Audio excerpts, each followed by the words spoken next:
Far and away the most popular thing that people have asked me on my TrimUI video, the first look video that I produced, was what about the Mangmi Air X or the Aya Neo Pocket Air Mini? And you know what? It's a fair question.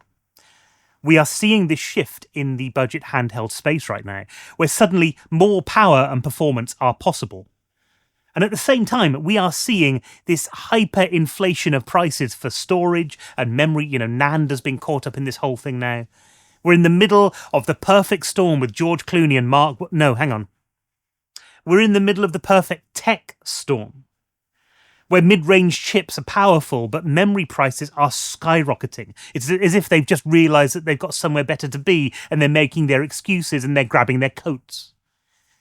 Now, I haven't got a Pocket Air Mini yet. Mine is currently in China being measured, presumably for a cheap suit. But the Mangmi Air X is here. So let's compare it with the TrimUI, because they offer two very different value propositions. On one side, we have the Mangmi Air X, a 5.5-inch 1080p device with 4GB of RAM, Android 14, all for $89. On the other, we have the TrimUI Smart Pro S, 4.96 inches of screen, 1GB of RAM, and running Linux for around about $100. And on the kind of paper that marketing departments wave around at trade shows, the TrimUI should be dead, buried and gone. It's the equivalent of showing up to a drag race in a Ford Fiesta when your opponent's driving a Mustang, and then discovering that you've also forgotten to put petrol in the car. But that's because I think we're mostly asking the wrong questions about this. We are so obsessed with the stuff that can be shoved onto a bullet point on a spec sheet that we've completely forgotten to ask one question that actually matters. Does this thing get out of your way and let you play, or does it make you work for the privilege? Because what really matters is if we're sitting on a bus or a train at stupid o'clock in the morning on our commute to work and we pull out a device, are we going to be able to escape the rat race for 20 minutes and have a bit of fun?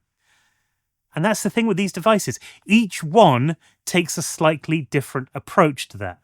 Each one is going to be better for a different segment of the market. The TrimUI, for example, is a bit like an appliance, like a toaster. You put bread in it, you press a button and it comes out. You don't think anything more about it. The Mangmi, by comparison, is more like a Raspberry Pi. It's a project. You can do an awful lot of stuff with it, but with that comes an awful lot of tinkering. Now, one of these is going to be absolutely perfect for you, and the other one is going to sit in a drawer gathering dust. And that's why I'm making this video, to explore which one is right for you. So if you're sitting comfortably, let's take a walk in the budget handheld space and find out whether we should be all up in the air or keeping trim. UI.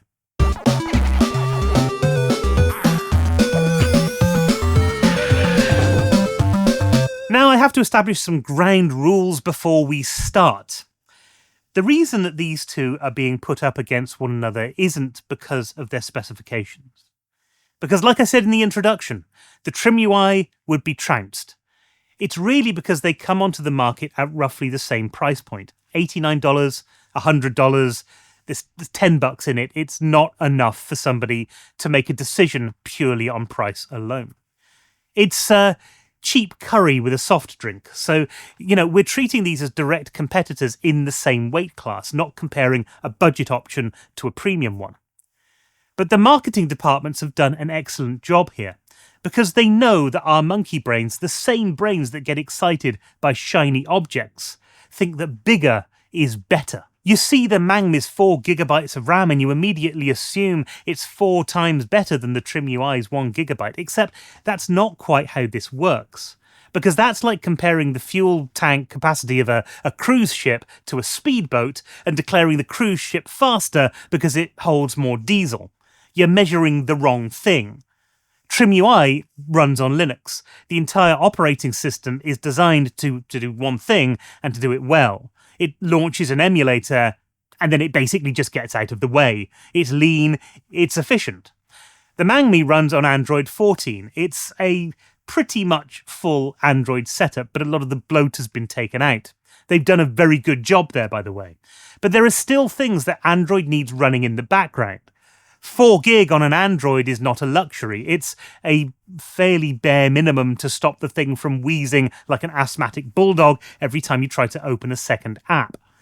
So when you see a spec sheet comparison, you'll notice that the 1 gigabyte is working much smarter and with considerably less existential anxiety about whether or not it needs to sync your calendar. Probably the most important thing about any handheld is actually the form factor. And in this instance, I think the TrimUI Smart Pro S comes out on top. It's got that PlayStation Vita DNA. It's like somebody actually cared about the design rather than just CAD modeling a functional rectangle and calling it a day. When you pick the TrimUI up, it feels more premium. There's some density to the plastic, and of course, it's also gloriously pocketable. It fits in a jacket, but it's still a decent size when you actually want to play the game. The Mangmi, on the other hand, is bigger. It's got these bumps on the back that are really excellent for ergonomics, and if you're playing for an hour or more, it's absolutely perfect. But they also make it a lot harder to just shove in your pocket without looking like you've developed a rectangular growth on your thigh. The plastic is glossier, it's slicker, but it's also less dense and premium feeling than the TrimUI. It's the difference between a Swiss Army knife and a Leatherman multi-tool. Both are functional, both do the job, but one makes you feel slightly more sophisticated. But if form factor is one piece of the puzzle, another is the controls. The TrimUI uses something called TMR sensors, tunneling magnetoresonance. It's basically witchcraft that involves quantum mechanics and magnets. These sticks are incredibly accurate and power efficient. But the problem is they're stiff. They're short. They sit low on the shell like the Vita's sticks did, and they've got very little travel distance. If you're used to Xbox or PlayStation sticks, these are going to feel weird at first. You've got to you relearn your muscle memory. They're precise, mind you, they are absurdly precise, but they demand a lighter touch, and yet they're heavier at the same time. It's kind of like switching from an automatic to a manual. You know, you'll get there, but there's this adjustment period, and some people are just never going to make peace with it. The Mangmi sticks are the opposite. They are standard Hall effect sensors. There's no drift, but they're a little bit looser. And I wouldn't call these floppy at all. That would not be accurate. But they still sit a lot higher, and that means they've got a lot more travel. And they move with almost no resistance. If you're ham-fisted and tend to mash controls like you're trying to assert dominance over the device, then you can easily overshoot until you recalibrate your brain. But in a shootout between these two, I would say actually the Mangmi sticks do edge ahead, but also not just because of the sticks, but because of the triggers as well. The triggers on the Mangmi are analog and they are really nice to use, far better than the clicky buttons on the TrimUI. But the Smart Pro S isn't down for the count yet, because whilst the sticks and triggers on the Mangmi are far better, the face buttons and D-pad on the Smart Pro S are something special. TrimUI have learnt from what they did with the brick hammer, and you have controls here that feel precise and comfortable and pleasant to use. They sit firmly in the body, and yet you're able to hit the diagonals when you need to. And you get that instant tactile feedback from the buttons. So that may be an answer in itself. If you prefer a stick-centric game, you might very well choose the Mangmi. If you want something which is more D-pad focused, then the Smart Pro S may be your go-to device. On paper, the Mangmi wins because it has a 5.5-inch 1080p display over the TrimUI's 4.96-inch one that's 720p. It should be a knockout, bigger, sharper, more pixels, except it doesn't matter as much as you think it does. Here's a photography fact.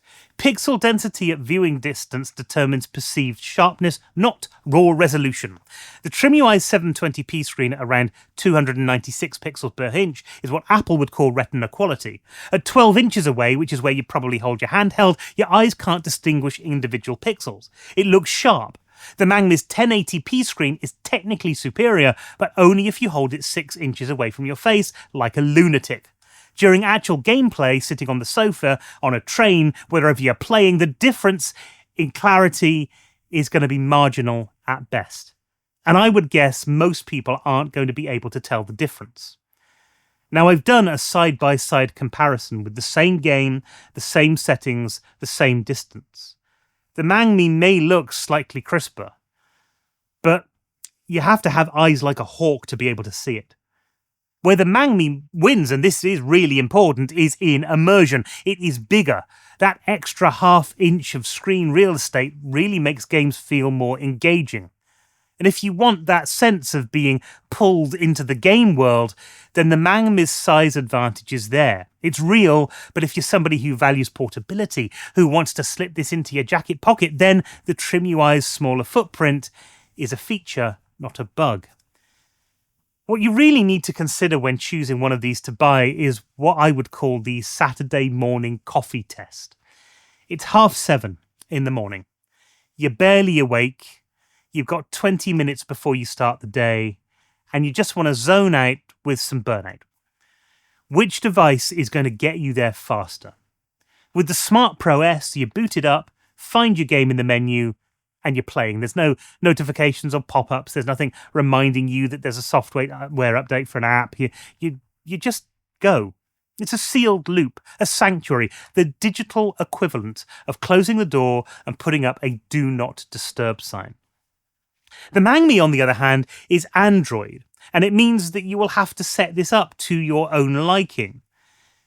Mangmi have done something quite good in giving you some emulators that you can use that are sort of pre-installed, you can pre-configure on the console. But you still have to go in and make tweaks and make the system your own. And make it run as fast as you can as well, which isn't always easy on some of the higher-end systems. Now, this is nothing unusual for an Android tablet, but there is a little bit more friction to this. Tiny little paper cuts of annoyance that add up over time. And if you're somebody who sees a notification on the screen and then enjoys going and sorting that notification out, then the Mangmi is brilliant. And you know what? I actually really like Android devices for exactly this reason. I can have a granular level control over everything. With the TrimUI, I can't do that at all. But there is a test, the parent factor, which is kind of important. If I hand this device to my mum, somebody who thinks that Linux is a brand of kitchen cleaner, would she be able to play Tetris within a minute or two? On the TrimUI, absolutely, the interface is simple and intuitive. On the Mangmi, you've got an Android home screen, and even with a launcher, it's quite possible that she'd see the Android home screen, panic, and accidentally open Chrome, and then hand it back to me with a look of profound disappointment. And the final piece of the puzzle, of course, is performance. What do these things play? And again, this is where the Mangmi absolutely trounces the TrimUI. The TrimUI has an all-winner A523 processor, and it's a massive upgrade over its predecessor. It handles PSP, Dreamcast, and N64. It'll do most of those things at a fairly solid 50 frames a second at least. A lot of them will hit 60 frames a second, but the marketing material says 50. I've just put that out there. But you can reach PSP, and that's it. There's not anything else. There's no 3DS emulation, no PlayStation 2. There's no, maybe if we tweak these settings. It's a ceiling, and the TrimUI is very comfortable living under it. If your ambition for games stops at PSP, then the TrimUI Smart Pro S is actually a really good value for money unit. It does all of that, and it does it well. And it does it in a form factor that is easily pocketable, yet big enough to play if you're sat on the sofa of an evening. The Mangmi, on the other hand, is something special. It's an overachiever. It shouldn't be able to run 3DS games as well as it does. It's not really powerful enough, and yet it is powerful enough. It can run a surprising number of titles at full speed. This is very much bonus tier. It's stuff that you're going to get for free because Android emulation has matured to the point where miracles can happen. But everybody who has talked about this device has said pretty much the same thing. Do not buy this because you want 3DS, PS2, or GameCube. Because the Mangmi will run some of those titles, and it will run them very well. Actually, it will run a lot of those titles very well. but you will need to use some hacks or frame skips or underclocking in order to do it. With PS2, you really need to run PAL versions of the ROMs. And if you want to dabble with those libraries, at least dabble with some of the lighter games in those libraries, then this is pretty special. The problem is, if you go into this expecting perfect compatibility, you're going to be crushed. Think of it like finding $10 in your coat pocket. It's delightful when it happens, but you wouldn't have bought the coat specifically to find the money. Harder to emulate consoles are there on the Mangmi, but so many people just want a device that you can pick up and play and not have to spend all of your time setting things up. And that's the difference, really, between the two philosophies. The Mangmi will give you versatility. It's Android. It happens to be excellent at gaming, but it is an Android tablet. You can stream from your PC, you can play Xbox cloud gaming, you can browse the web, watch YouTube, install Android apps, and the TrimUI does none of that. Well, it has got streaming via Moonlight, but that's about it. It's a laser-focused device, focused on one job and doing that job well. The Mangmi is your Swiss Army knife. The TrimUI is a really good chef's knife. And whichever one you prefer depends entirely on what you value, the specialization or the flexibility. Now, I'm not going to tell you which one of these is better than the other one, because the fact is they're both bloody good. The difference isn't really on the particular make, the particular device. The difference is in how you want to approach your gaming. If you're somebody who loves tinkering, who sees the spec sheet as a challenge, who gets excited about installing custom emulator forks and optimizing games, then get the Mangmi, because you are going to have the best time ever. It's got the best screen, the most RAM, the widest range of systems, for the least amount of money. You're going to get a pocket computer that is brilliant at retro gaming. You'll spend hours setting it up, and then you'll occasionally go back to it and set it up all again, because that's what the Android experience is. But you'll have access to everything. And that freedom is worth the friction if you're the kind of person who thrives on having options. But if you just want to play games, if you just value simplicity and portability, if you just want something that you will pick up and play, then the TrimUI Smart Pro S might be better, because you're not actually paying for the specs here, you're paying for the experience of using a modern gaming device that exists solely to deliver joy without demanding anything in return. It fits in your pocket, it feels great in your hands, it turns on instantly, pretty much, and it never asks you to configure anything. And if that sounds like your kind of paradise, then get the Smart Pro S and never look back. But whichever one you choose, I am a firm believer that you will have chosen the right device for you. Not because you've looked at the specs to make the best choice, but because you've looked at the more important things, the way that it feels, the way that it plays, and most importantly, the way that it makes you feel. And ask yourself one simple question. Which one of these two consoles feels right for you? And I can pretty much guarantee you, whichever it is, you'll be right. Now that's it for this video, and I would love to hear your thoughts in the comments below. Leave a like, leave a subscribe, and do all of those other things that us YouTubers ask you to do at the end of a video. But that's it for now. Until next time, happy gaming.